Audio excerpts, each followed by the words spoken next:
Hello everyone. Today I want to show you a practice that you can do which will transform your yoga practice.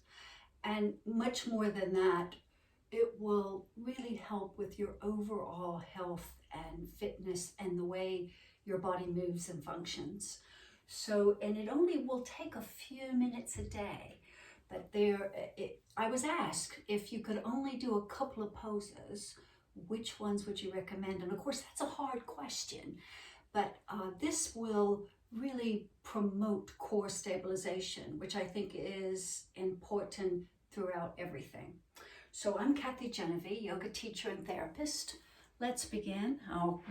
We'll start right in, but know that this practice should not be done without warming up first. So even a vigorous walk and moving your spine in all its possible ranges of motion would be a great help before you begin this. So our poses that we're going to do, we're going to begin with forearm plank and Shalabhasana. These poses are actually full body strengtheners, but of course it starts with the core. So let's begin on all fours. I'll talk you right through the forearm plank. So from the hands and knees position, you're just going to bring your elbows down beneath your shoulders. You don't want really wide arms. You want them as narrow together as is comfortable, which enables you to open and broaden your chest. So palms down. So your elbows and your arms are definitely closer than a foot away from each other. Probably mine are much closer than that, maybe 8 inches. And then you stretch one leg back at a time. And in this position, almost everyone can lower their bums just a little bit. So when you come in, of course, it's natural to hold your bum up high until you test the waters a little bit. So what you want to be able to feel weight right at the big toe mound. So if you focus there a little bit, it will neutralize your legs so they don't try to splay in or out.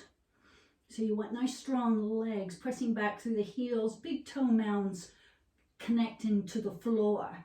Really draw in and up through the abdominal core. Start to feel like your chest is coming forward a little bit. At the same time, your tailbone is somewhat heavy and your upper thighs are really engaged. And as you hold this, I'm going to drop my knees for just a moment. But as you hold this, the idea is to hold it for up to a minute. If you're not there yet, absolutely fine. But throughout the time you're there, you want to feel the abdominal core drawing in. You want to feel the heels going back and chest going up. So you're long like a plank, but you want to feel the stability. Thighs are really engaged. Tailbone is a bit heavy, but your core, your abdominal core, is just protecting you and you're laying in there like a shelf.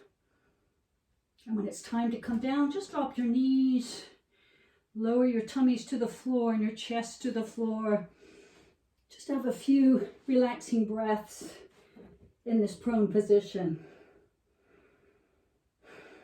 Nice, long, slow breaths.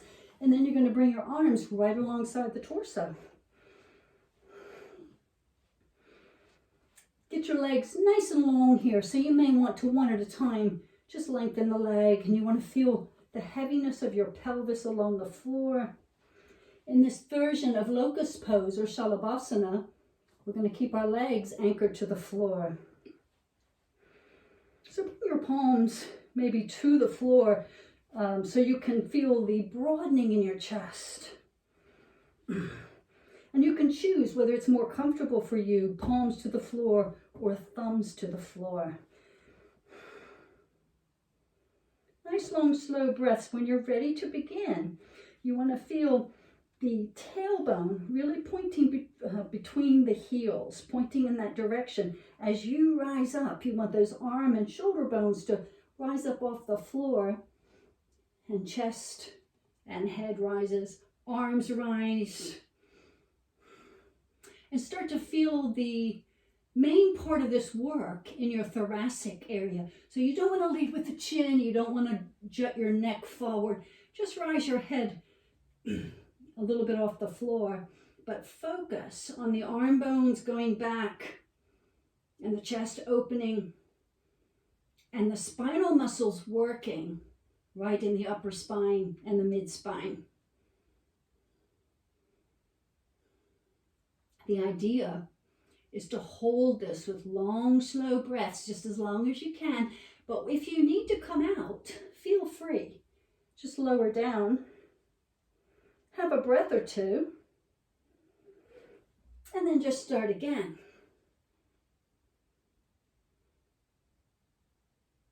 So that's always the beauty of all these poses. You can hold for as long as you can without going over the edge. So when you come out of your Shalabhasana, your locust pose, just keep yourself lying on the floor for just a few breaths. Just let the body recover in that prone position. And when you're ready to come up, come on up to a seated position for just a moment.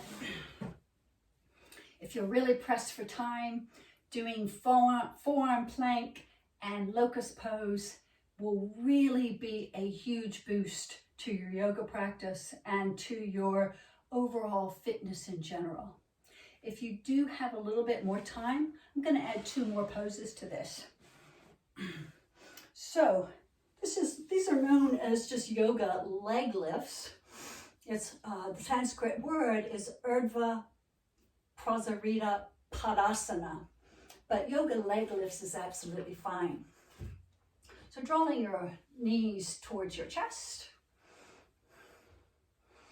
In the classic pose, the arms are over the head, legs are extended, and we're going to be lowering our legs. So the average body, this is really can be so challenging that it's almost dangerous. So for teaching purposes, I'm going to teach it with the arms alongside the body. And in that way, you can use the palms along the floor, sort of as a break. That's B-R-A-K-E, just to break yourself from or overarching your back. So with palms to the sides, or the arms to the sides of the body, palms to the floor, just raise your legs up. And again, feel that pressure coming out, that focus coming out through the big toe mounds, which will, again, encourage your legs to stay somewhat neutral. As you begin, it's on an exhale. Let's start lowering one leg at a time. And that nice, long, slow line, feeling the core engage. Inhale, and then exhale back up again. And other leg, exhale all the way down. You can press into those hands just a little bit if it helps. And on the inhale, when the leg's at the bottom, and then you're going to exhale back up again.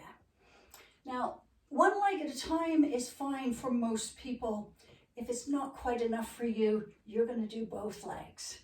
Again, really important. You want to press out through the big toe mounds, engaged all the way through the legs.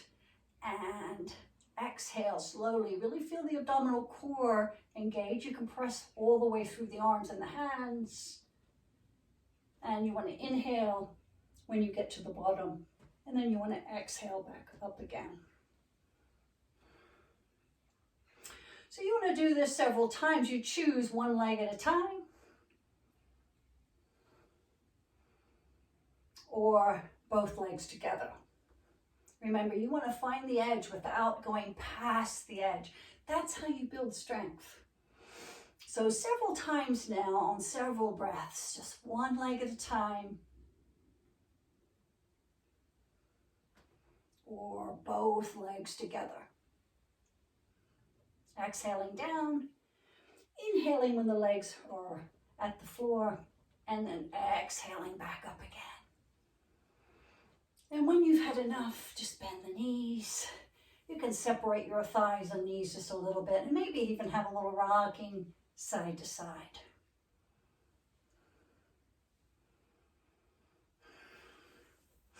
And choose, you're going to come up to seated again. So you can either roll on your spine back and forth, or you can just roll over to the side, whichever suits you best.